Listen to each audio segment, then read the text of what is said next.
Oh,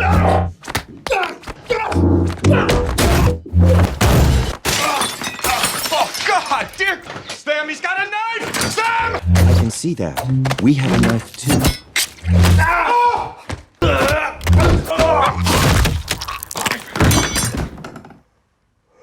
Ang mekaniko na si Gray Trace ay nag-aayos ng makina ng kotse sa kanyang garahe. Matapos masigurong umaandar na ang makina, kumuha siya ng beer at hinintay ang kanyang asawang si Asha. Dumating si Asha sakay ng kanyang self-driving na kotse sa driveway. Masaya siyang makita ang kanyang asawa. Pagpasok nila sa bahay ay sinalubong sila ng kanilang AI system. Ipinahayag ni Gray na natapos na niya ang kanyang proyekto at hiningi ang tulong ni Asha upang ihatid ang kotse sa kanyang kliyente. Sabay sabing maliligaw siya kung siya ang gagamit ng self-driving na kotse pauwi. Tumanggi si Asha, ngunit naging interesado ng ibida ni Gray ang kakaibang bahay ng kanyang kliyente. Nagpunta ang mag-asawa sa isang liblib na lugar malapit sa dagat. Naglakad sila sa pagitan ng dalawang bato kung saan matatagpuan ang nakatagong daan papunta sa bahay. Humanga si Asha sa modernong disenyo nito. Doon, nakilala nila ang kliyente ni Gray na si Iran Kin, isang kilalang inbentor sa larangan ng teknolohiya. Nasabik si Asha na makilala siya, at ibinahagi niyang nagtatrabaho siya sa Cobot, isang kumpanya sa industriya ng robotics na dalubhasa sa robotic limbs. Ipinakita ni Iran ang kanyang pinakabagong imbensyon, isang neural chip na tinatawag na STEM. Ngunit hindi humanga si Gray, na naniniwalang mas mahusay pa rin ang tao kaysa sa artificial intelligence. Habang pauwi na sila, nagtalik ang mag-asawa habang binabaybay ng self-driving car ang daan. Ngunit napansin ni Gray na iba ang tinatahak na ruta ng kotse. Sinubukan ni Asha na ibalik ito sa tamang ruta, ngunit nag-malfunction ang system. Naging mas delikado ang pagmamaneho ng kotse. Itinulak ni Gray si Asha pabalik at isininturon siya bago pa bumaligtad at bumangga ang kotse.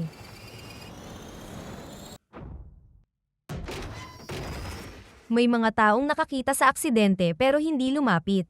Ipinahayag ng AI system ng kotse na nakipag-ugnayan na ito sa emergency services.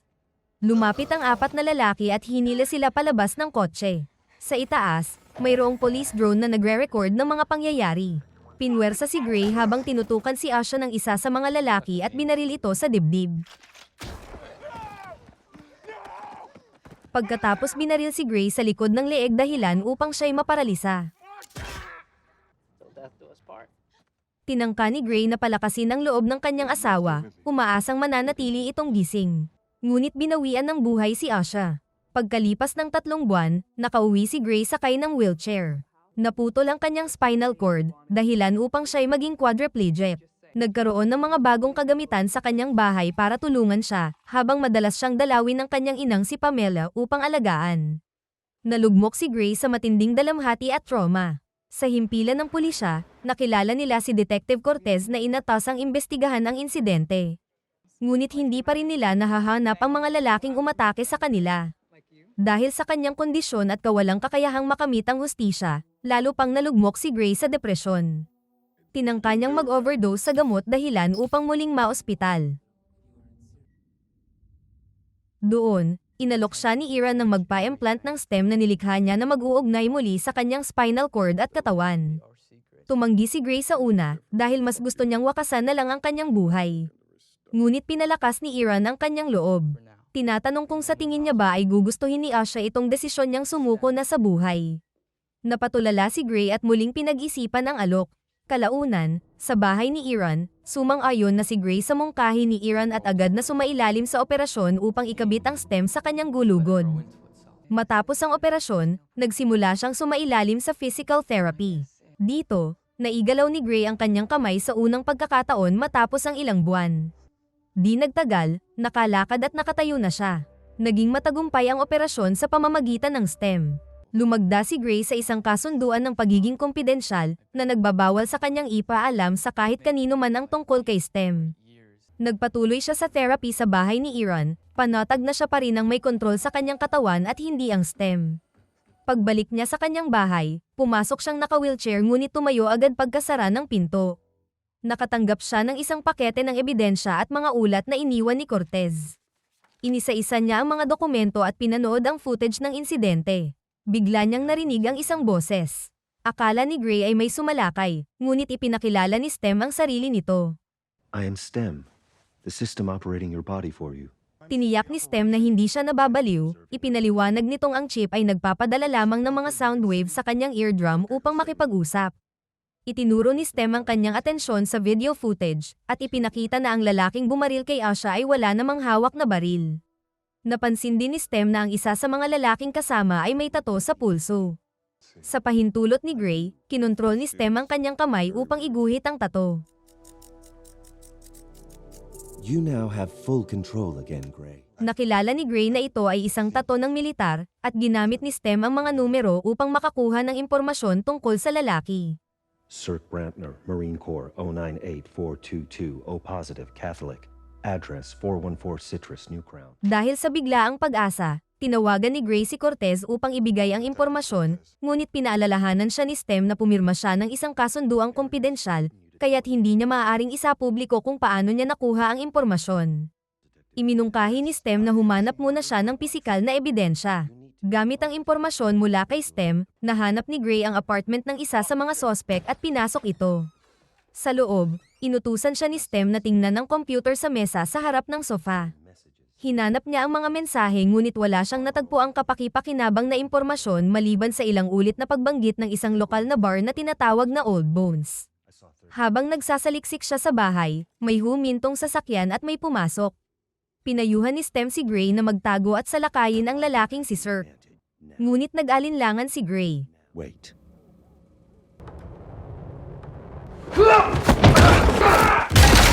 Natalo siya ni Cirque at itinulak sa pader, kung saan nakilala siya nito. Sinubukang lumaban ni Gray ngunit siya'y nabigo. Humingi si Stem ng pahintulot na tumulong, at pumayag si Gray. Sa ilalim ng kontrol ni Stem, nakuha ni Gray ang kalamangan sa labanan. Oh, God, dear! Nang bunutin ni Cirque ang isang kutsilyo, humiling si Gray kay Stem na pigilan I ito. can see that.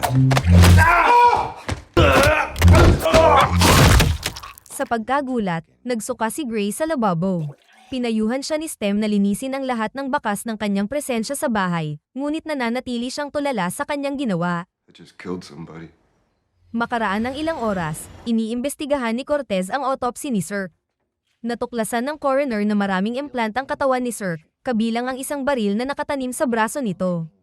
Sa bahay ni Iran, ipinaalam nito kay Gray na nasusubaybayan niya ito sa pamamagitan ni Stem. Pinagalitan siya ni Iran dahil dapat ay mananatiling lihim ang kanilang operasyon at ang ginagawang investigasyon ni Gray ay maaaring magbunyag sa kanila at kay Stem. Sumagot naman si Gray na bakit hindi sinabi ni Iran na may kakayahan palang makipag-usap si Stem sa kanya. Sa hindi malaman na dahilan, nanlaki ang mga mata ni Iran sa balitang iyon na para bang gulat na gulat siya. Iginiit niyang huwag nang gumawa ng kahit anong kilos si Gray na maaaring magdulot ng panganib sa kanila ni Stem, at nagbigay pa ng babala na kapag sinuway siya nitong muli, isa-shutdown niya si Stem na magiging sanhi ng muling pagkaparalisa ni Gray. Samantala, ipinagpatuloy ni Cortez ang investigasyon kay Cirque. Nakatuklas siya ng drone footage na nagpapakitang nasa wheelchair si Gray malapit sa bahay ni Cirque bago mangyari ang krimen. Ngunit itinanggi ng system si Gray bilang sospek sa krimen dahil siya ay isang quadriplegic. Naguguluhan si Cortez at pinuntahan si Gray. Tinanong niya ito tungkol sa kanyang kotse, ngunit napansin ni Stem na sinilip ni Cortez ang kanyang mga sapatos at nagbabala si Stem na baka naiwan nila ang bakas ng sapatos niya sa bahay ni Cirque. Binanggit ni Cortez ang pagkamatay ni Cirque at ang nakita niyang footage ni Gray sa lugar noong mga oras na iyon. Nagsinungaling si Gray, sinabing tinangkalang niyang tumulong sa investigasyon ngunit wala naman siyang magawa. Pagkaalis ni Cortez, sinabi ni Gray kay Stem na nais niyang mahanap ang mga taong responsable sa pagpatay kay Asha, ngunit ayaw na niyang makapanakit ng iba. Iminungkahi ni Stem na pumunta sila sa Old Bones, ngunit binalaan si Gray na sinusubaybayan siya ni Iran at maaaring i-disable si Stem.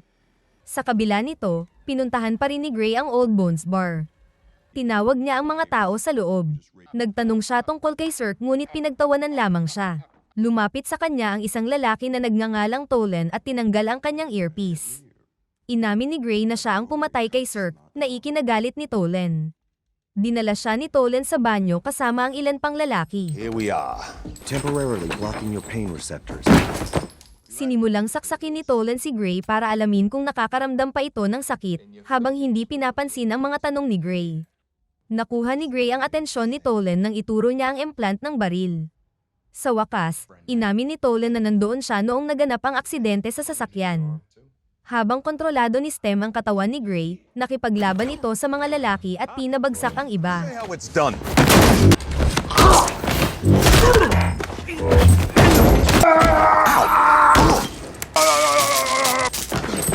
What's your name? Fuck you.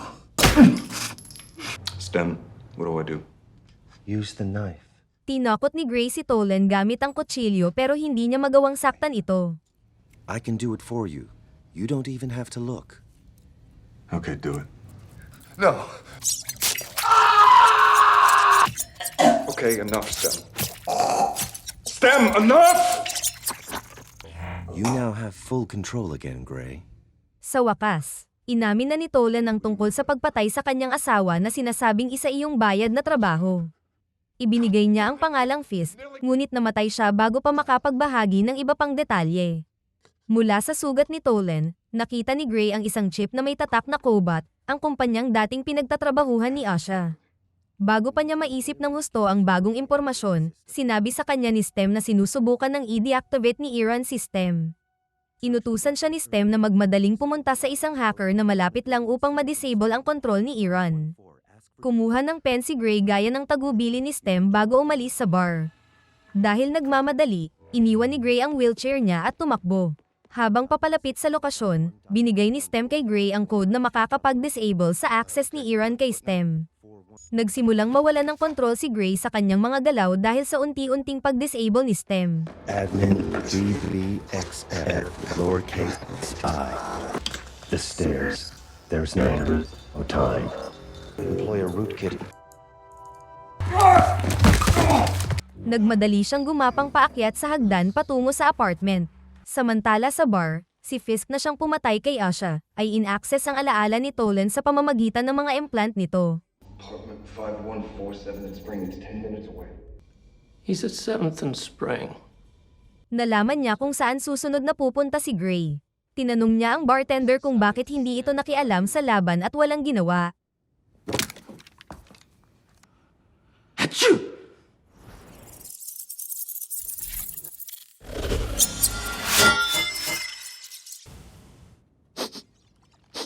Let my superiority over your kind be the last thought that crosses through your mind before machines chew it up.